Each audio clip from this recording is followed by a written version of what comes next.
ለቀቀው ቪዲዮ ቲክታክ ላይ ማለት ቡቡ ቤት እና በቃ እንደና ሪፖስት ተደርጎ ምናምን ነው ያየሁት። እንደምናቴ እኔ ጀግና በቃ በስተመጨረሻ አስመስክራች እኔ ደስ ነው ማለት መንገድ ላይ እየጮኩ ነው ያለው ሳይ ብቻ ግን ትላንትና እንደዚህ ቆንጥሮ ይዛት ባሄድ ኖሮ አፍኖ ተባባሪዎቹን ይዞ በመኪና አፍኖ ይዛት ባሄድ ኖሮ ዛሬ ይሄንን ድል አናይም ነበር። አንዳንዴ በፍቅር ማድረግ አትፍጠሩ። በቃ ብያችኋለሁ አይደል? ባለፈው ቤተሰብ እናንተ ታዝኑበታላችሁ። ይሄ ነገር ከተፈጠረ በኋላ እናንተን ነው የሚሰማችሁ። ለምን እንደዚህ ያደረግን ትላላችሁ? ምክንያቱም ትተዋወቃላችሁ። ሰው በጾም እንደዚህ አይነት ኃጢያት እንደዚህ የማይሆን ነገሮች ከመግባት እንደዛ ብታረጉ መልካም ነበረ። አሁን ግን እርስ በርስ ይቅር ተባባሉ። ምክንያቱም ዋናዎቹን ታርቀዋልና እርስ በርስ ይቅር ተባብላችሁ እናንተም በፍቅር ኑልን እና ግን የሆነ ነገር ተልኮልኝ በውስጥ ማለት ነው። እግዚአብሔርን ነው የምላችሁ እንዴት እንደሳኩኝ ላወርደው ብዬ አልቻልኩም። በጣም ትልቅ ሴት ናቸው፣ እናት ናቸውና ስለዚህ ጉዳይ ቪዲዮ ቲክታክ ላይ ሰርተው ብሩኬ እየተጠቀመባት ነው ምናምን። ኧረ ማዘር ተው ግን ተው፣ እግዚአብሔርን ረፉ። በመቁረቢያው ሰዓት ብሩኬ እየተጠቀመባት ነው ምናምን ስትሉ ሸይማ አይደለም? ሲጀመር ደግሞ ትልቅ ሰው ያስታርቃል አይደል እንዴ? ከተሳሳት ካረመኝሽ ትልቅ ሰው አንተ ምረፊ፣ አንቺ ምረፊ ምናምን፣ ሁለታችሁም ምረፉ። ፍቅር ነው የሚበጀው፣ ፍቅር ነው የሚሻለው ይላል። ብሩኬ እየተጠቀመባት ነው።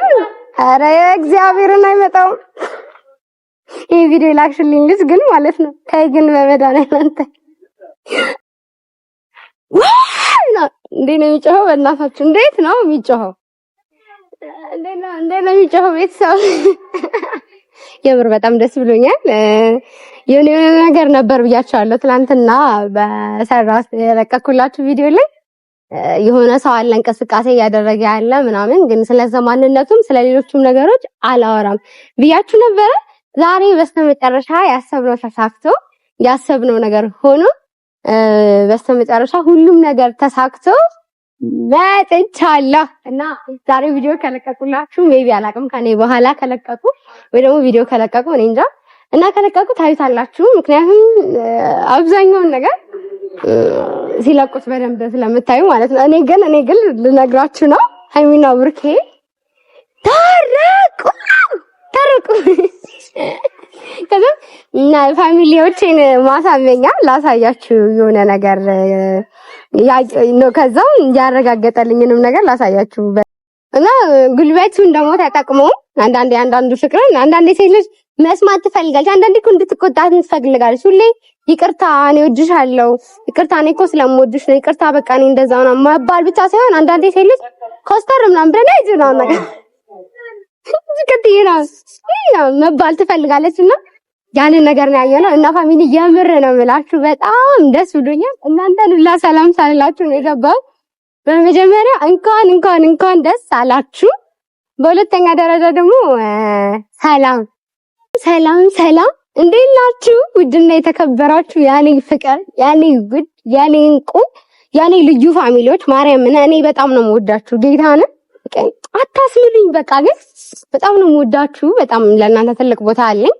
በጣም ደስ የምትሉኝ በቃ ማለት ያላችሁን ፍቅር በእውነት ለዛ ሰው ያላችሁን ቦታ ይሄ ለማስመሰል ለሾው ምናምን ሳይሆን እውነት ለዛ ሰው ከልባችሁ ያላችሁን ቦታ ሁሉ ጊዜ ስለምታሳዩን ሁሉ ጊዜ ስለምናይ ከዚህ ቀደምም ስላየን አሁን ደግሞ በደንብ ስላየነው ስለምናይ ወደፊትም ያየን ስለምንከተል ስለተፈጠሩት ነገሮች በደንብ ስላየን ፋሚሊዎች የሆነ ከምነግራችሁ በላይ ከቃላቴ በላይ ነው የምወዳችሁ እና ይሄ ነገር የእናንተም ውጤት ነው። የእናንተም ፍቅር፣ የእናንተ ኢነርጂ፣ የእናንተ እንባ፣ የእናንተ ጉልበት ብቻ እናንተ በህይወቱ በዚህ ነገር ውስጥ ያሳለፋችሁትን ነገር ይሄ ከፈላችሁትን ነገር አይቶ ነው ፈጣሪ አንድምና በውስጥ ደግሞ ይሄንን ነገር እንዲሳካ በጣም ትልቁን ምን ያወሰድከው ሰው ይቅርታሽ ማለት ምንም ዝም እንዳትናገር ምንም ነገር እንዳትናገር ስለተባልኩ ነበር ዝም ያልኩት። ሰው አሁን ደግሞ ነገርና ስም ግን አልናገርም እና የሁሉ ነገር ያደረከው ሰው በዚህ ያህል ደረጃ ይሄን ነገር ለመፍታት ይሄን ያህል ርቀት ሄድከው ሰው የምር በቃ እንደ ትንሽ አዋቂ ሆነክ እኔ ልጅ ነኝ እኔ እንደዚህ ነኝ ምናምን ሳትል የልጅ አዋቂ ሆነክ የዚህ ነገር መሳካት መሰረት የሆንከው ሰው የምር ደግሞ አክብረክ ተናንሰክ በቃ ተው በቃ አንቺ ምረፍ አንተ ምረፍ ብለህ እስካሁን ድረስ እንደዛ አይነት ነገሮች ስትከፍል ኖረክ አሁን ደግሞ ለዚህ ነገር መሳካት ትልቁን አስተዋጽኦ ስለምትወስድ እኔ ስለማውቅ አንተም ስለምታውቀኝ ይህ ቪዲዮ እንደምታየው ስለማውቅ ያንተም ውጤት ነውና እግዚአብሔር ያክብርልን። በጨረቃ ፋሚሊ ስም በጣም በጣም በጣም ነው የምናመሰግነው። ያው ራስህን ይፋ እንደምታወጣ አውቃለሁ፣ ግን ያው እኔም አልቸኩልብህ ብዬ ነው ስለሚገባ ብቻ በጣም ነው የማመሰግነው እኔ በበኩሌ። እነሱም ደግሞ እንደነገርኩ በጣም በጣም በጣም ነው የሚያመሰግኑ። ፋሚሊዎቻችንም እንደዛው ስለማያውቁ ነው እኔ በእነሱ ስም እንደሚያመሰግኑ ልነግርህ እወዳለሁ። እኔ ጀግና በጣም ማመሰግነው እግዚአብሔርን። እና ደግሞ በዛ ልክ በጣም እየተጨነቃችሁ ለነበራችሁ ሰዎች፣ እነሱን ለማስታረቅ እየሞከራችሁ ለነበራችሁ ሰዎች፣ ደግሞ በማወቅም ሆነ ባለማወቅ አንዳንዴ ጎራ እንድትለዩ እያደረጓችሁ የነበሩ ሰዎች ነበሩ። ከዛ ብሩኬን ሲዘቀዝቁት የሃይሚዬ ፋሚሊዎች ምናምን የሆነ ይሄ የብሩኬ ፋሚሊዎች ደግሞ ሄደው ሃይሚን ሲዘቀዝቋት ይሄ ነገር ጥሩ ነገር አይደለም። በቃ ፐርሰናሊ ማንም ስላጠፋ ማንንም መዘቅዘቅ ማንም የሆነ ነገር መሆን አይጠበቅበትም። ግን ደግሞ ምን አየሁ ያላችሁን ፍቅር ነው። አንዳንዴ በክፋት ማሰባችሁት አይደለም። እንዴት እሱን ይዘቀዝቁታል ወይ ደግሞ እንዴት እሷን ይዘቀዝቋታል የሚለው ነገር ነው እናንተን እንድዘቀዝቁ ያደረገውና አሁን ይቅር ለእግዚአብሔር ተባብላችሁ ደግሞ ተናግሬያችኋለሁ። በምንም ተአምር ማንም ሲጋጭ ማንም ሲጋጭ አይደለም ሰውና ሰው እግርና እግርም ይጋጫልና በምንም ተአምር በምንም ምክንያት በምንም አይነት መንገድ ሲጣላ ሰው እርስ በርስ አለመስማማቱ ሲገባ ወደ ማስማማት ነው የሚኬደው። ያንን ነገር እንኳን ማድረግ ካልቻልክ ወይ ነገሮች ስሜታዊ ያደረጉ ምናምን ከሆነ ማስታረቅ የሚቀርና ምን ታደርጋለህ? በቃ አንተ ምረፍ አንቺ ምረፍ እንደማይለት እርስ በርስ በስሜታዊነት ተገፋፍታችሁ ምናምን እንደዛ ያደረጋችሁ ሰዎች እረዳችኋለሁ በእንደዚህ ምክንያት እንደሆነ። ግን በቃ ተው እረፉና ይቅር ለእግዚአብሔር ተባባሉ። እናንተ እርስ በርስ ግን በምንም አይነት መንገድ ከዚህ በፊት እንደነገርኳችሁ ከዚህ በፊት እንዳለው በእናታችሁ በእግዚአብሔር በቃ እነሱ ተጣሉ ብላችሁ ቤተሰብ አትዘቅዝቁ። እነሱ ተጣሉ ብላችሁ የሆነ ነገር አትፍጠሩ። በቃ ብያችኋለሁ አይደል? ባለፈው ቤተሰብ እናንተ ታዝኑበታላችሁ። ይሄ ነገር ከተፈጠረ በኋላ እናንተን ነው የሚሰማችሁ። ለምን እንደዚህ ያደረግን ትላላችሁ? ምክንያቱም ትተዋወቃላችሁ። በጾም እንደዚህ አይነት ኃጢያት እንደዚህ የማይሆን ነገር ውስጥ ከመግባት እንደዛ ብታረጉ መልካም ነበረ። አሁን ግን እርስ በርስ ይቅር ተባባሉ። ምክንያቱም ዋናዎቹን ታርቀዋልና እርስ በርስ ይቅር ተባብላችሁ እናንተም በፍቅር ኑልን እና ግን የሆነ ነገር ተልኮልኝ በውስጥ ማለት ነው። እግዚአብሔርን ነው የምላችሁ እንዴት እንደሳኩኝ ላወርደው ብዬ አልቻልኩም። በጣም ትልቅ ሴት ናቸው እናት ናቸውና ስለዚህ ጉዳይ ቪዲዮ ቲክታክ ላይ ሰርተው ብሩኬ እየተጠቀመባት ነው። ኧረ ማዘር ተው ግን ተው፣ እግዚአብሔርን ረፉ። በመቁረቢያው ሰዓት ብሩኬ እየተጠቀመባት ነው ምናምን ስትሉ ሸይማ አይደለም። ሲጀመር ደግሞ ትልቅ ሰው ያስታርቃል አይደል እንዴ? ከተሳሳት ካረሙኝሽ ትልቅ ሰው አንተ ምረፊ አንቺ ምረፊ ምናምን ሁለታችሁ ምረፉ። ፍቅር ነው የሚበጀው፣ ፍቅር ነው የሚሻለው ይላል። ብሩኬ እየተጠቀመባት ነው። ኧረ እግዚአብሔርን አይመጣው። ይሄ ቪዲዮ ላክሽልኝ ልጅ ግን ማለት ነው። ታይ ግን በመድኃኒዓለም አንተ እና ትልልቅ ሰዎች ያስታርቃሉ ነው። እኔ በዛው ልናገራቸው የፈለኩት ነገር ትልልቅ ሰው አስታራቂ እንጂ አጣ አይደለም። ብሩኬ እንደ ልጅ ቢያጠፋ ሃይሚ እንደ ልጅ ብታጠፋ አረፊ በቃ ወይ ረፉ ምናምን ታረቁልን። እውነት እየተጎዳዳችሁ ነው ሳታውቁት ምናምን እያጠፋ እንኳን ቢሆን ማለት እያጠፋ እንኳን ቢሆን እንጂ እየተጠቀመብሽ ነው። አይንሽን ግለጪ። አረላ አሻይወጣው እና ግን ቤተሰብ ልጆች ራሱ ቪዲዮ አላሰራም እያለኝ ነው። ለእናንተ ብቻ ደስታ የለም ምክንያት ብዬ ምን አይነት ቦታ ላይ እንደመጣ ብታዩ ማለት በቃ ግን የምር ነው የምላችሁ። ስንት ሰዓት ነው አይደል? 12 ሰዓት አልፏል። ቪዲዮውን ትሰራላችሁ እና ፋሚሊ ግን በቃ በተቻላችሁ አቅም ደስ እንዲላችሁ ነው የምፈልገው። ከዚህ በኋላ ያለውን ጾማችሁ እግዚአብሔር ይቀበላችሁ። በደስታ መጣችሁ ነው ማየት የምፈልገው እና ማታ እንደ እግዚአብሔር ቃል ማታ ላይቭ ሊገቡ ይላሉ። ካልገቡም ነገር ምናምን ብቻ እንደዛ ነገር ሰምቻለሁና እና በቃ እንደታረቁ ልነግራችሁ ነው። እንዳይደብራችሁ ፋን ልትሉ ነገር ልነግራችሁ ነው የመጣሁት።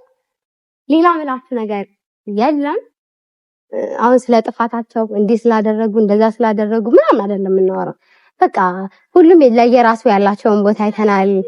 በቃ ልጅነትም አለ ምናምን አንዳንድ ስህተቶችም አይጠፉም። ያው ከሰው ስህተት ከብረት ዝገት እንደማይጠፋ ሁሉ እሱም ካጠፋ እሷም ካጠፋች ይቅር ለእግዚአብሔር ምናምን ተባብላችሁ እናንተ እነሱ እንኳን ፈተውታል ያለባችሁ ነገር እናንተም ደግሞ እሱ ማጠፋ እሱ ነው ጥፋተኛ እሱ አጠፋ እሱ ነው ጥፋተኛ ሳይሆን በቃ ይቅር ለእግዚአብሔር ተባባሉ እና በጣም ነው የምወዳችሁ በጣም ነው ማከብራችሁ የምር እግዚአብሔር ረጅም እድሜ ይስጣችሁ በጤና አገራችሁ በሰላም ያስገባችሁ አገራችንን ፍቅር አንድነት ረድኤት ጸጋ በረከት ሰላም ሰጥቶን እናንተም በአገራችሁ እንደዚህ መታችሁ የራሳችሁን የምትሉትን ስራ ከፍታችሁ የራሳችሁን ነገር አስተካክላችሁ እዚሁ አገራችሁ ላይ ቤት ኖራችሁ እናንተም በሰላም በፍቅር የምትኖሩ ከቤተሰቦቻችሁ ጋር ከወዳጆቻችሁ ጋር ተቀላቅላችሁ የምትኖሩ ያድርጋችሁ ማለት እወዳለሁ እና ቤተሰቦቼ እግዚአብሔርን ኑራችሁ የደስታዬን ዛሬ ያለሁበትን ቦታ የመጣሁበትን ቦታ ለእናንተ ቪዲዮ ነው መስራት ማሳያችሁ አታው እንዴት እንደወጣው ዛሬ ምንድን ነው ቀን ደብረ ዘይት በነገራችን ላይ ይቅርታ ፋሚሊ ዛሬ ወሬ ካበዛባችሁ ምንም እንዳይደብራችሁ እሺ ማለት በቃ የደስታዬ እንትን ነው እና ለህዝበ ክርስቲያኑ ደግሞ እንኳን ለጾመ ኩሌታ ለደብረ ዘይት በኦርቶዶክስ ተዋሕዶ ቤተክርስቲያን በጣም ትልቅ በዓላችን ነው ማርያምን በጣም እና እንኳን አደረሳችሁ ለጾመ ኩሌታ ይሄንን ደግሞ ደብረ ዘይትን ለማክበር ያበቃ መድኃኔዓለም ፍቹንም በሰላም አድርሶን እንኳን አደረሳችሁ ለትንሳኤው የምንባባል ያድርገን ህዝበ ሙስሊሞቻችንም ደግሞ ጾማቸውን እየጨረሱ ነው ኢድ የምንልበት ሰዓት እየደረሰ ነውና ከዚህ በኋላ ያላችሁን ጾም በሰላም እናንተም ሐሳባችሁ ተረጋግቶ ውስጣችሁ ረክቶ ሐሳባችሁን ሰብስባችሁ የምትጾሙ ያድርጋችሁ እና በጣም ነው የምወዳችሁ እግዚአብሔር ያክብርልን ይሆናል ማለት ላሳያችሁን ፍቅር ላሳያችሁን ቦታ ላላችሁ ክብር እኔንም በውስጥ ብዙ ነገር እየነገራችሁ እነሱን ለማስታረቅ እናንተም ብዙ እየሞከራችሁ በጣም ብዙ የታመሙ በጣም ብዙ ያዘኑ በጣም ብዙ ያለቀሱ የተከፉ ከልጆች ጀምሮ አዋቂ እናቶች በቃ በጣም ትልልቅ ሰዎችን ያላችሁን ፍቅር እያየን ነበረ እኛ በእነሱ ስም በሃይሚና በብሩኬ ስም እውነት እግዚአብሔር ያክብርልን በቃ እኔ ፍቅራችሁ ምንም እንዴ ነው እንዳንብይ መናገር አልችልም ስላየሁት በቃ በእኔም በራሴም ስላየሁት የእውነት በቃ ንጹህ ልብ ነው ያላችሁ ልባችሁን ፈጣሪ ያቀይርባችሁ በሰላም ለሀገራችሁ ያብቃችሁ እወዳችኋለሁ ባይ